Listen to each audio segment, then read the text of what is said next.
Olá, minha gente, como você está? Como foi sua quinta-feira? 21 orações, meu lar, meu céu. Hoje é a terceira oração. Hoje eu vou falar de um tema curioso, é o tema da oração de hoje. Tirando as assombrações da sua casa. Existe casa mal assombrada? Existe casa perturbada? Existe lugares amaldiçoados? Existe sim. A Bíblia dá testemunho de vários lugares que receberam o nome de uma situação frustrante por algo que aconteceu naquele lugar.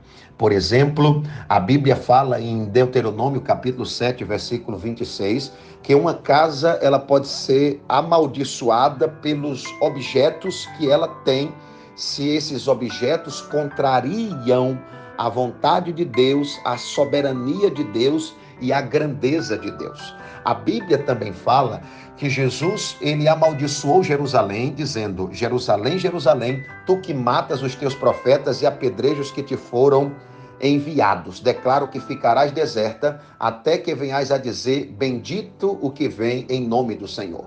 Jesus também amaldiçoou uma figueira que não dava fruto, ela secou, para mostrar aos discípulos que Deus espera que nós frutifiquemos. A ideia de Jesus é que os lugares que carregam essa assombração do mal precisam ser libertos. Jesus chegou na região de Gadária e havia um homem possesso de legiões de demônios. E todo aquele lugar de Gadária era um lugar mal assombrado, um lugar perturbado. Jesus libertou aquele homem.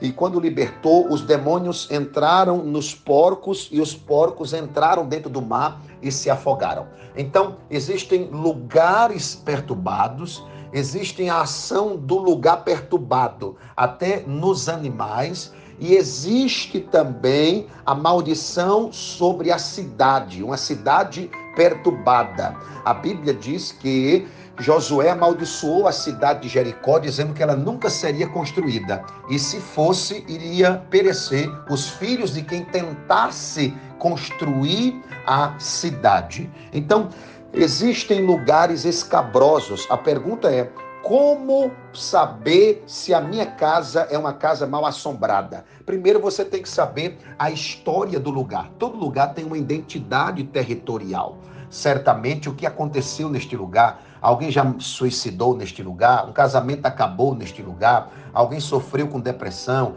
alguém faliu financeiramente, um assassinato aconteceu, ou até mesmo antes de ser habitado, esse bairro que você mora, já recebeu habitação de homens perigosos, bandidos, assassinos, já aconteceu várias coisas nesse lugar. É o primeiro ponto para que possa então libertar o lugar. Em segundo lugar, você precisa entender que todo território tem um dono. Então, quem é o dono? Para quem foi entregue? É Jesus, o dono da sua casa, deste lugar? Você tem que entronizar Jesus no ambiente. E em terceiro lugar, você precisa entender que às vezes há assombrações, há demônios que eles ficam em lugares específicos da casa. Alguém pergunta: é um morto, a minha mãe, alguém que está vindo perturbar. Não, os mortos não voltam. A Bíblia diz em Hebreus que após a morte segue-se o juízo. Então, mortos não assombram ninguém. Quem assombra são os espíritos malignos. Alguém que foi abusado sexualmente no lugar, o demônio pode ficar naquele lugar. Um trabalho maligno que foi feito, tem toda essa questão. Agora, como libertar a casa mal assombrada, o quarto mal assombrado? Você precisa entender 3 atitudes. A primeira atitude, fazer um período de confissão.